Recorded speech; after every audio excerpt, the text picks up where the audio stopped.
Good morning, colleagues online. Good to be here with you. Thanks for the invitation.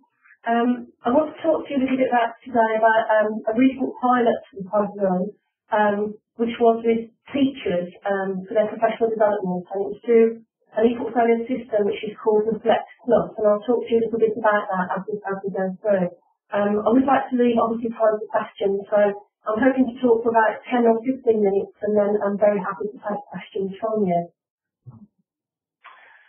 So what I'm going to do today is to talk about how a group of teachers in the UK, and these are teachers who work in what we call the further education sector. So this is the post-compulsory sector, where there's a lot of vocational and technical learning. How they were supported to engage in a master's level continuous professional development study. And we did that through the use of REfLECT Plus.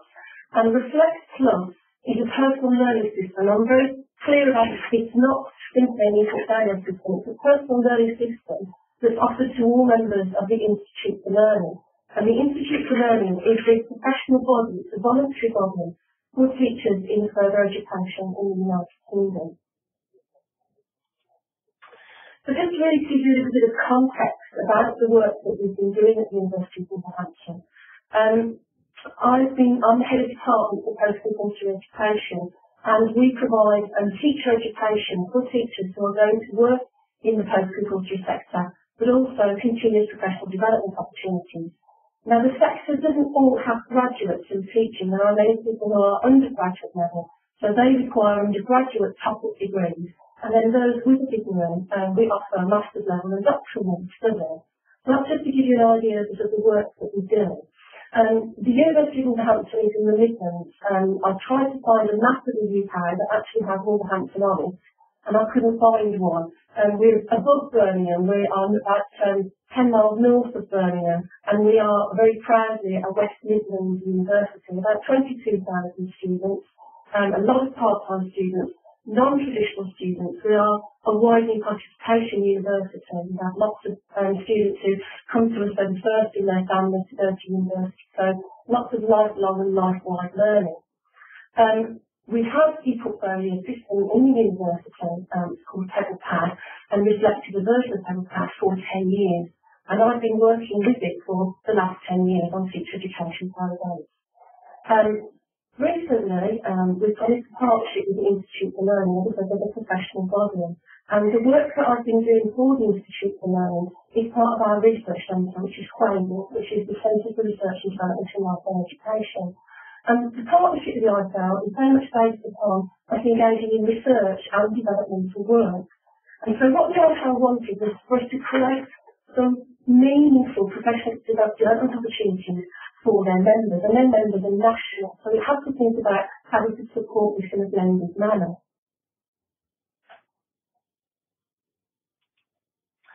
I just wanted to have from my own research, just as a critical framework before going to talking to you about what we did in this pilot.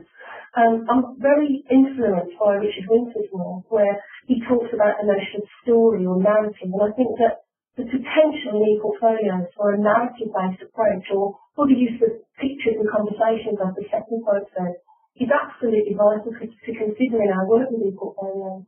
And I'm sure many of you know the work of Helen Barrett, that the metaphor of the portfolio as a story can be very influential in terms of the reflective writing that students do. And I'm very, very interested in this notion of reflective practice and how we can support new teachers and existing teachers to really develop the way that they approach the narrative and the way that they write reflectively. So we were asked to create a series of modules at master's level. These were level 7 studies. The module, as you'll see, is called Sustaining Physicality Beyond Initial Teacher Education. Now, to give you a context, in the UK, we're in a very interesting position at the moment where teacher education is deregulated, so there's no requirement to be a qualified teacher to teach in the further education sector. That said, many employers still do want qualified teachers. But what often happens is that teachers, after their qualification, don't engage in as much study as teachers who teach in the school sector do. So this was an opportunity to offer this group of teachers who may not have had blended CPD opportunities an opportunity to engage in level 7. So they were geographically dispersed. We had a group of 15. Half of the group didn't have undergraduate degrees, and that was a bit of a risk, but we wanted to take that risk because we wanted to see if the activity that they'd engaged in, which is called professional formation, where they had to put together an e-portfolio of evidence for the Institute for Learning, if that could be used as a springboard into level 7 study. Now, the e-portfolio that they created was very descriptive. It would have been an aggregator of all of their qualifications and the artifacts that they use in their teaching. And what we wanted to do in this module was to see if we could get them to begin to theorise reflectively about their development as teachers. So we decided to hold one day face-to-face, and then we were going to hold 9 online sessions. And we called these sessions webinars. And what was going to happen in these sessions is that each session, 3 students would take a piece of text. We'd take an article, we'd take chapters from a book, we'd take a recent policy statement or policy paper, and would present that back to their colleagues. Their colleagues are then required to comment on this. And so at the one-day event, all students were provided with an e-portfolio template which had a blog attached. And the e-portfolio template was for electronic submission, and the blog that was attached was for their private reflections with the tutors. So they had shared collaborative activities in the public group blog, but they also had the opportunity to privately engage with tutors in their own blog. Oh, my picture's on the page bit there. What was really important in the face-to-face meeting was to really get the idea of collaboration and conversation.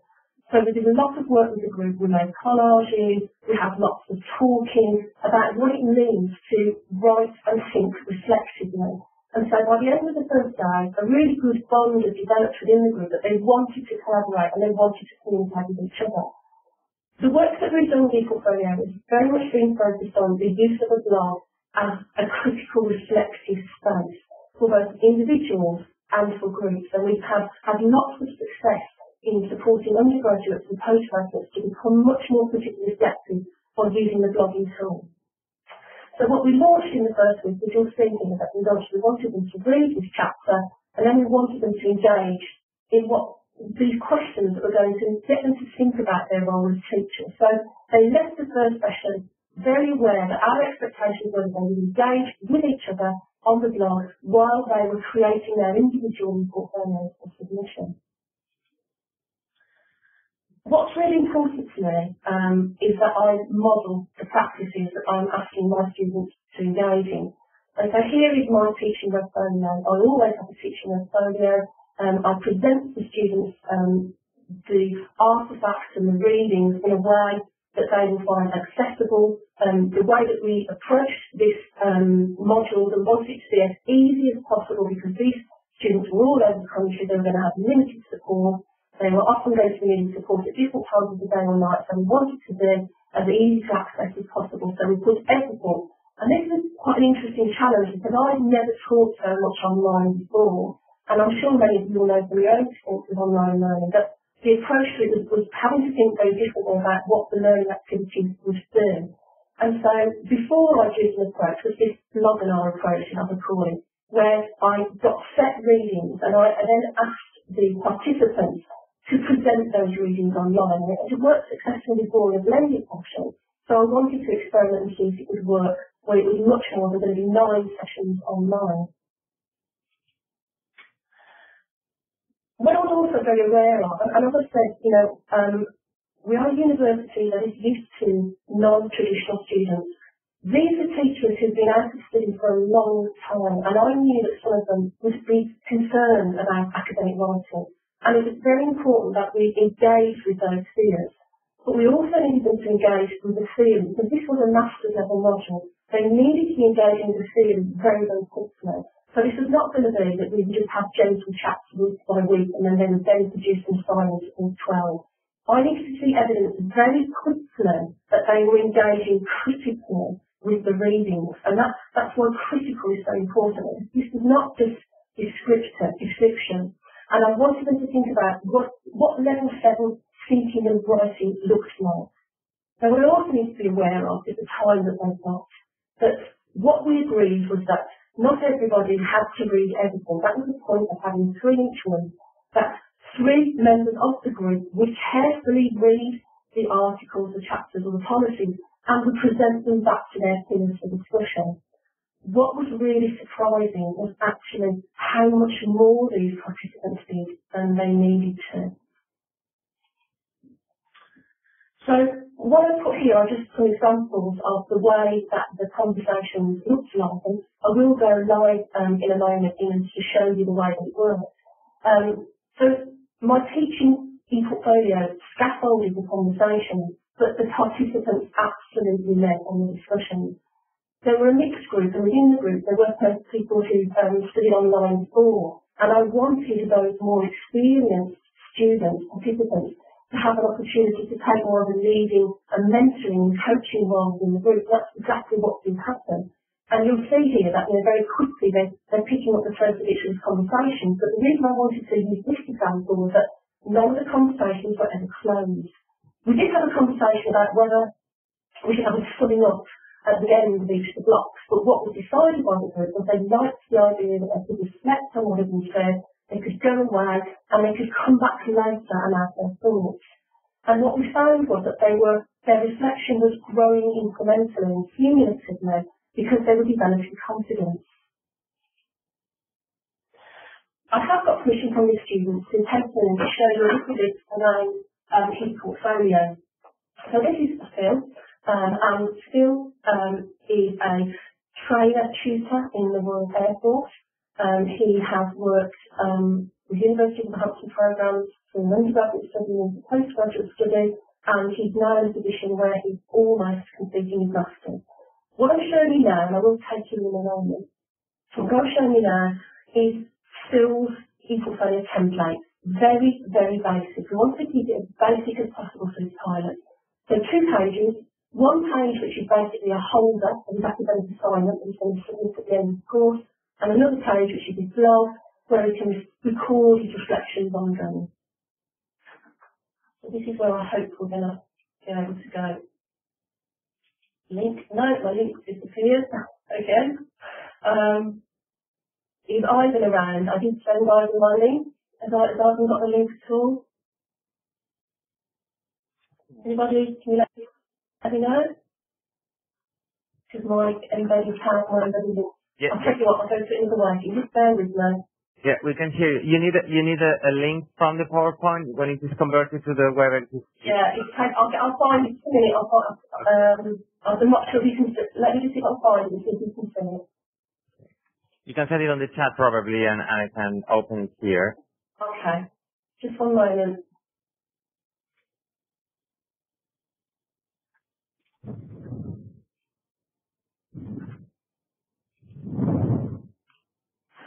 You need to tell me if you can see what I can see. I'm not sure if you can. No, if you open on your computer, we cannot see it unless you share with us. Okay, so how do I do that? So as you do the PowerPoint, you go to the first tab. Okay, just 1 moment. Joy the technology. Yes, and then you have I probably have a Spanish version of that. But if you want me, I can open it here. How can I send it here for you? Yes. Please copy it on the chat session. Can you give me some instructions how to do that? Because at the moment, I'm still in Spanish, I don't know where to send you. There's a chat window on the... I put it in the chat, but it's not allowing me to... It's a URL that you want to share. It won't allow me to submit. Let me try this. Yeah. Can you see that? That's it. So I will open here. You won't see it. We will see it. And then can I close it when you open it? Yes. We need to click on reflect or something and choose organization. I want to take you inside it if I can, but can I do that now? Can you see that? Yes, we can see that I clicked on the organization. And then you're going to click on guest account. Which one? I have a guest account. Yes, okay, okay. But you have to give me your... Yeah.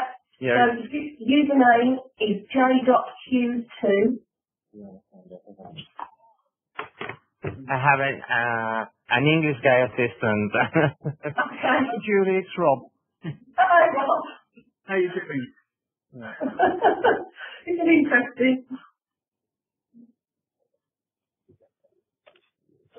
So can you see the username and password screen, Rob? You need to have.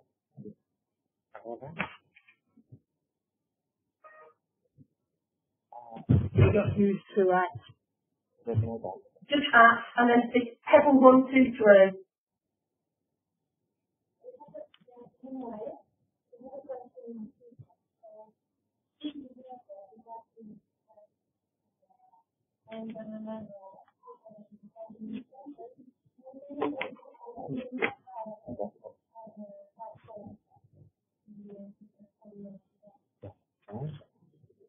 Rob, is this going to be too much trouble? Because I can just talk about the screenshot.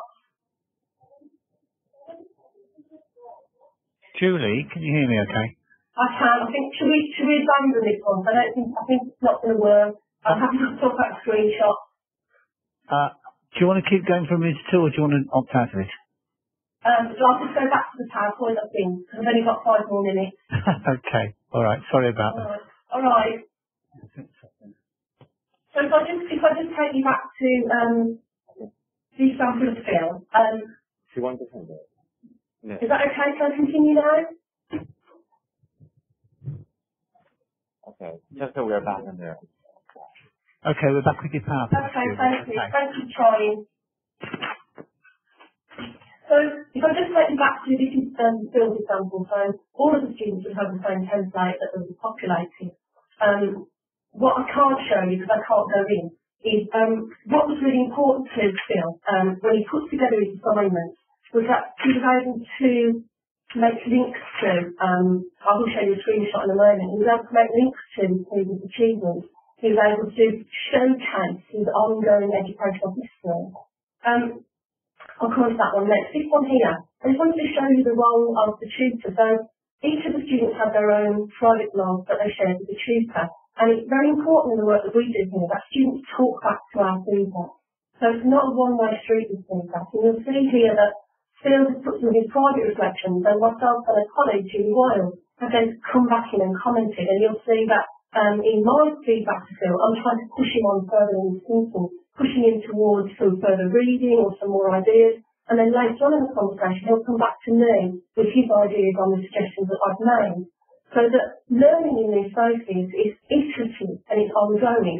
And in effect, they are writing their essay at a time. This isn't an end learning summative. This is very formative and developmental. And I think particularly for these teachers, many who haven't written academically for a very long time, this is a very safe and supported way for them to develop their writing at master's level. This is just an example here, and my PowerPoint has gone all over the place with the words.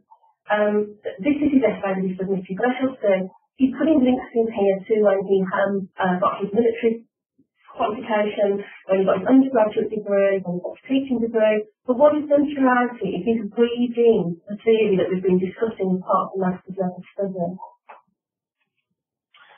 I really just wanted to sort of finish up sharing with you what the participants said. Because this was a pilot, and because this was sort of commissioned for the IFL, we wanted to be very careful that we were getting regular feedback about the experience. And so one of the things we asked throughout was, what is it like learning in this way? And the first one here, she makes reference to conversations. In REfLECT, there is a space called conversations, very much like a forum. But it's very useful for us that they were called conversations because that's what was happening there. They were having these detailed conversations. And they liked the fact that I have to read regular articles. I was in the past I've brought read, so that goes back to the Johnson and Anderson approach about the teaching presence, the way that I thought about the sorts of articles they would need to access, that I've got them linked already in my teaching portfolio, that they could access them and they knew that was linked straight away to the conversation space where they were going to go down the conversation. And this is again a really interesting point that doesn't emerge all the time in this sort of work. I don't necessarily allow myself time to reflect, and this way forces me to manage the readings a little better. In the second comment here, we hear this so much from teachers that what they want is to be able to interact with their peers. And so this teacher was saying it's a real treat for me to be in a company of so many potential teachers. The texts are thought-provoking, but actually because the texts are sourced, I haven't got the time to go and trawl through libraries and websites. And so I was very conscious of the lack of time that some of these teachers would have. So it was very satisfying that being able to present this work to them in my teaching portfolio made the learning easier for them. Again, flexibility, the fact that this was any place, any time, anywhere, that we didn't have a set time to be online, that we knew that somebody would be about during the week. The teachers were around several sessions during the week, but this was mostly the participants supporting each other, and that it was the opportunity to work and learn at the same time. And the comment there about we hope that one day you'll have a full master's in delivering this way, we are actually currently now developing a full master's suite because of the response from this group. And I just want to put this one in here because this one really struck me, that they thought they were going to retire, but now I feel there's another stepping stone. And I think that stepping stone into further study. So that was really, really exciting that this teacher felt that there was more for them as they were actually coming to the end of their professional teaching career. Another one said, because of this now, I think I'm going to develop my own business. I'm exploring the route of the virtual tutor. And then a final comment there, this one's taken from Phil, and he's done a lot of blended learning modules. And just for me, this was so important. It's about collaboration, participation, sharing of best practice, and being supportive on each other. And so we were really pleased that the participants felt that they could really engage with each other and with us. It was really important that the external examiner saw this very early. This was one iteration of this module so far. And our external examiner is a lead on a teacher education programme and a very big provider in the UK. And again, we were absolutely delighted, and Linda really led herself, that she identified that the structured support and guidance was very important, but that the student and practitioner led on the things. And we just really wanted to feel that it was much more student-owned than a more formal master's module where the tutor might stand at the front with all of the knowledge. Because these were teachers with lots and lots of experience. They just didn't have lots of experience necessarily at studying at that level. So, it was very important to us that our external examiner could see that we were reaching level 7. And I'll remind you that half of this group did not have a degree. So, again, it's a very important way to support teachers to think aspirationally about the way that they can continue their study. So, what next? In the UK, we have this dissertation called Intuition, which is part of the Institute for Learning. 3 of the participants have amended a version of their essay to be an article, which will be in the next edition of CPD Matters, which will go out to all the FE colleges, training providers in the country. And as I said, half of the group are continuing on to study. So that's very gratifying for us.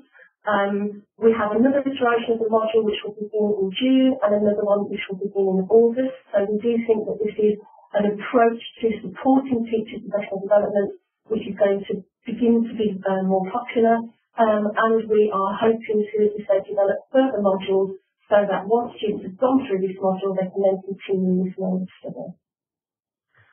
And that's really the end of my formal presentation. I'm happy to hand over to comments or to questions.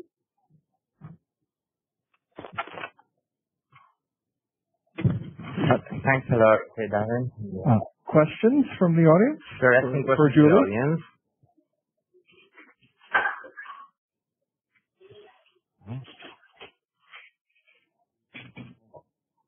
Just encourage you. I see coffee here arriving.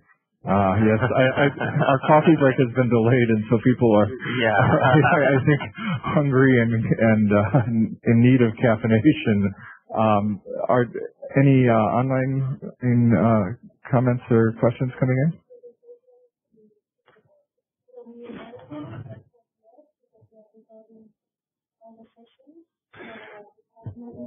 Yes, so we're recording all the sessions, and the materials and the recordings will be available on the portal soon after this event. So if people want to refer back to all of the excellent information that Julie and others have presented, that will be possible. Serge, did you have a question? I would have a question for Julie. what kind of breakthrough have you seen in ePortfolio technology over the last 5 years? Is there anything that have really changed, that has changed practice? Because what I see today, basically you could do that with a blog, with WordPress, and maybe with managing a bit of rights.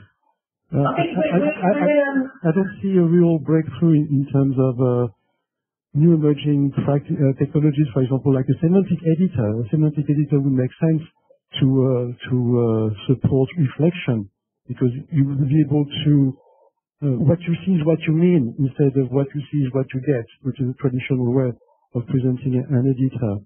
And so I've not seen this kind of changes lately. We're in a really interesting position at the University of Wolverhampton in that we haven't moved towards the updated version of Pebbletown. And so REfLECT, which is the updated version, this is the first time that I've engaged with it. But I absolutely agree with you. I'm not doing anything any different with this group than I did with my group 10 years ago.